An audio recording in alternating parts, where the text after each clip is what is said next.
In this circuit, we're going to be looking at how we can turn these red LEDs on and off really quickly. So it's going to go in a forward direction and then it's going to go in a backwards direction, okay?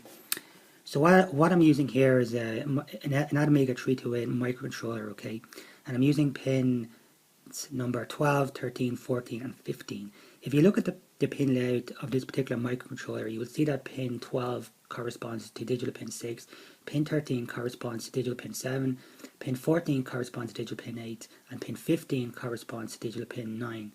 Okay, so each of these pins are connected using these wires here, and they're connected to the anode of each of our LEDs. Okay, the anode is basically just the longer leg. Okay, the cathode, which is the shorter leg, and you also know it's the cathode because it has a little notch here. Okay, each of these legs are connected to a resistor which is connected to ground.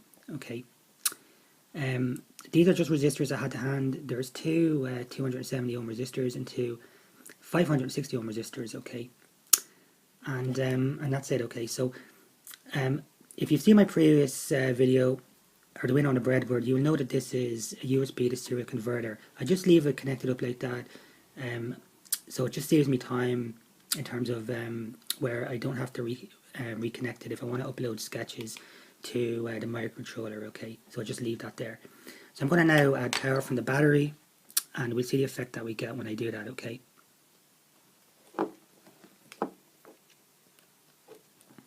So there you go, and that's it.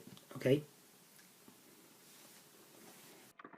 So this is the sketch that I used to carry out the operation of turning on and off the LEDs really quickly in a forward direction and a backwards direction. To carry out that operation, I could have wrote this sketch out in a few different ways, but I decided to do it this way because it's very straightforward. Okay.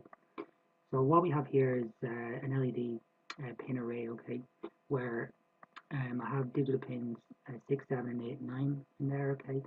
In our setup function here, this is just a quick way of setting all of our digital pins to be outputs. Okay. In our loop function, this is where we will carry out the instructions.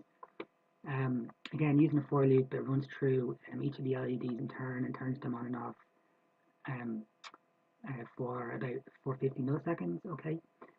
So when it gets to uh, the LED number 4, what I've told it there is I just wanted to go to LED number 3, okay, and then it goes down in a backward direction here, okay, and again, each LED in turn turns on and off for 50 milliseconds, and that's it, okay.